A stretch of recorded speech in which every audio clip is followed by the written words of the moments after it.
Hi you all, welcome back. I know community medicine or PSM as it is literally called is one of the boring subjects of each and every student. No matter how hard the student tries to read it, at the end everything just revolves around the role of doctor, role of patient, health for all, and there is nothing much that a person can think after reading this subject. Just imagine one person reads pages of this book, or Park or Suryakant or any book, and then at the end someone asks him, what did you read? And he's like, yes, what the doctor should do, what the patient should do, and how we can achieve health for all. That's it.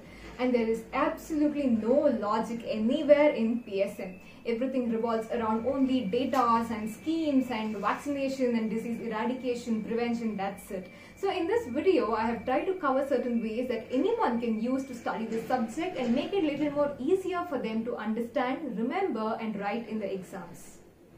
Firstly, one can follow the principle of chaining. According to so many psychiatrists and psychologists, chaining is nothing but a conditioning response in the brain. In simple words, if a person has to get up and go jogging in the morning, it is absolutely difficult for so many people. They don't even wake up after their alarm, they snooze and go to sleep. Instead, if they just keep their jogging shoes and clothes beside their bed, in the morning when their alarm rings, they see their clothes and see their shoes, and that makes them to just get up from bed and go jogging. In the same way, if you want to read books or in general boring books, just keep the books in front of you. The sight of those books in front of you will ultimately help you read the book. That is why I think chaining is very helpful when you want to read some boring subjects like PSM. Secondly, check for the important topics. If you try to read the entire book and because the book is so boring, eventually you will end up losing all those little interest also that you had towards the subject. So always focus on learning the important topics first. Just take the previous question papers, get to know the important topics and focus on them first. And as the Pareto principle says that all the 80% of the questions in your exams will come from just the 20% of the important topics. So focus on it first and this will help you make the subject little less boring. The next point is casual reading better than concentrated reading. See, when one person is reading a newspaper, they usually read it casually. But at the end, what happens is that they just remember most of the details and then they can cook up the entire story and fill up the missing details. And because PSM is just like newspaper, I think giving casual reading is to the rescue. After you give a casual reading, if you just know the important points, you can easily fill up and make the story. So it is always better to give a casual reading than the other way around. The next point for a person to read and remember PSM easily is by making outlines as in when they study. I'll show this to you with the help of an example. Now there is a chapter in community medicine called as Concept of Health and Disease. Okay, so when I read this chapter, what I did was I just wrote the important questions down. Example like changing concepts and definition of health and dimensions of health. Along with writing or making note of important questions, I've also written the important headings under which the question has to be answered. For example, there was a question about changing concepts.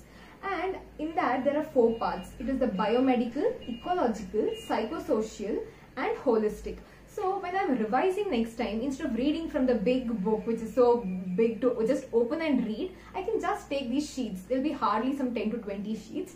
And when I read the question, I'll read the 4 subtopics under which it has to be answered. And then I'll think about what did I study under biomedical, what did I study under ecological. So this way it is easier for me, it is less time consuming and it is an active recall. I'll be able to remember better.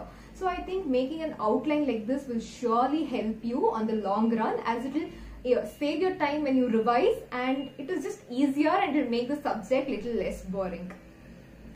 One more way to learn and remember the subject better is by linking the subject. Now it is very evident that one cannot link everything that is there in community medicine with other subjects because they are like data and graphs and schemes, that's it. But there are so many places where they have spoken about disease eradication or tuberculosis, pulse polio program and many more which can be linked to so many other subjects in study.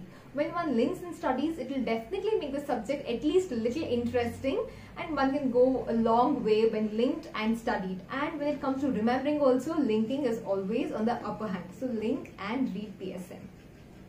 Lastly, I'll talk about advanced information processing. Now, advanced information processing is when you ask yourself a lot of questions when you study. Apart from the regular questions that are there in your text, you ask questions like how, when, and why. If you ask these 3 questions, the information in your brain will get processed better, and this will help you remember larger chunks for longer amount of time. And while reading big books like PSM, this helps a lot, because these things will help your brain condition better, and that way you will remember things for a longer amount of time. For example, let's take the example of epidemiological triad. Now, if this is the epidemiological triad, you have the environment here, and you have the agent here, and you have the host here. Now, what is this epidemiological triad? It just says that when there is interconnection and link between all these 3, it helps in causation of a disease, especially a communicable disease. Now, coming to how am I going to use this part of advanced information processing, it is as simple as, if I know the factors in the epidemiological triad, if there is a disease, I'll be able to approach the disease in a better way. In the same way, coming to the why factor of it, you should just know it, because if you break one of these legs, it is easier for you to prevent the spread of the disease, because it says that only when there is the continuity between these 3, a disease will be caused and it will spread, so that you can prevent the spread of disease by knowing the why factor of it. Coming to the when will I apply this, it is as simple as the question may be asked in the exam, and if I know this, I'll be able to answer the question. Or when there is an epidemic, I can use these knowledge to prevent the epidemic. That is why it is always important for one to ask the how, when, and why part of questions while studying anything. And when you do this or apply this to boring subject, it will at least make the subject a little more interesting for one to read and understand better. That's all for now, guys. I think these 7 ways will definitely help each and everyone read community medicine a little bit better. Along with this, if you have a proper plan, if you study it with your friend, or if you just develop a little bit of positive attitude towards PSM, I think it will make the work whole easier compared to you just blindly studying it.